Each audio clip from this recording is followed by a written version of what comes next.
Museum Aditya Warman, Fakta Sejarah Akar Budaya Minangkabau. Assalamualaikum warahmatullahi wabarakatuh. Saya Fitria Ramadhani dari Prodi Geografi 19C dengan dosen pembimbing Bapak M. Kudri. Di sini saya akan memperagakan Museum Aditya Warman yang bertepatan di Kota Padang. Namun, sebelum masuk ke museum, siapakah Aditya Warman? Aditya Warman merupakan salah satu raja di Pagaruyang pada saat itu dan diperkirakan penganut yang taat dengan agama Buddha. Untuk masuk museum hanya membayar dengan Rp5.000 saja. Museum ini berlokasi di Komplek Lapangan Diponegoro nomor 10 Padang. Dibangun di atas tanah 2,5 hektar serta banyak pohon lindung di sekitarnya dan apotek hidup.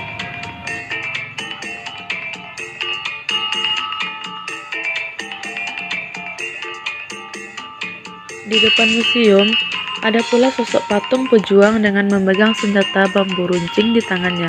Di samping patung tersebut, terdapat sebuah puisi yang tertera di sana. Lalu, di balik puisi tersebut, terdapat tulisan lain yang berisikan teks proklamasi pada tanggal 9 Maret 1950.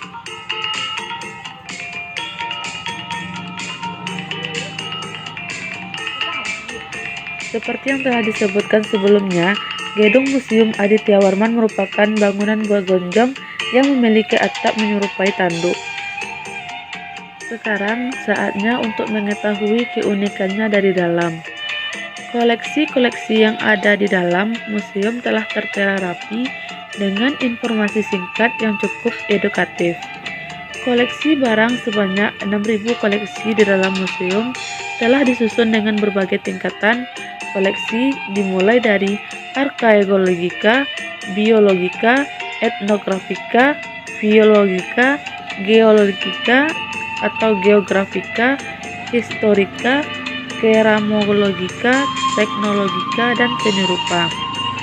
Tidak hanya itu saja, museum ini juga menyimpan koleksi 13 manuskrip Al-Quran dengan kondisi yang bagus dan sahih.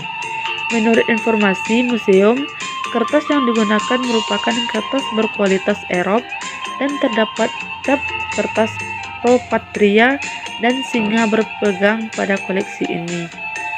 Meskipun sudah berumur dan ada kerusakan pada kulit Al-Quran, maka pengelola museum menukar bagian yang rusak tersebut dengan kertas yang dilapisi saja. Selain itu, ada juga peragaan pelaminan pernikahan di dalam ruangan museum dengan menggunakan adat Minangkabau. Tempat ini biasanya sangat disenangi pengunjung karena mereka bisa menyaksikan dan mengenal budaya yang dipamerkan. Di sudut ruangan juga terdapat koleksi benda bersejarah dari suku Mentawai yang merupakan bagian dari Sumatera Barat, dengan adat istiadat yang jauh berbeda dan menerapkan sistem kekerabatan patrilineal. Selanjutnya, di sini juga ada songket tradisional Minangkabau yang menampilkan pakaian yang berbeda-beda tergantung daerah masing-masingnya. Selanjutnya, kita melihat replika salah satu jenis masakan rendang di Museum Rendang kawasan Museum Aditya Warman Padang. Museum Rendang memberi informasi sejarah, replika berbagai jenis rendang, serta bumbu dan alat yang terlibat dalam pembuatan makanan terlezat di dunia. Di sini, contoh dari rendang itik beserta bumbunya. Selanjutnya, rendang daging beserta bumbu dan bahan-bahannya.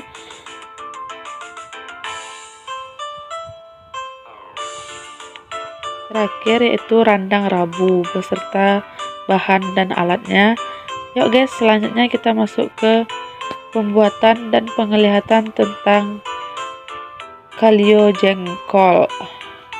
Oke, kita perhatikan.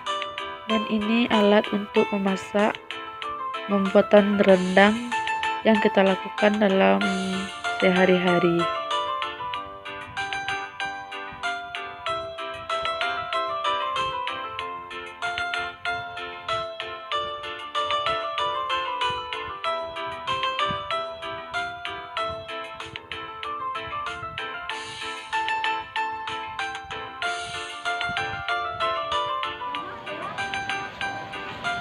Inilah sejarah Museum Aditya Warman Kota Padang dan keunikannya.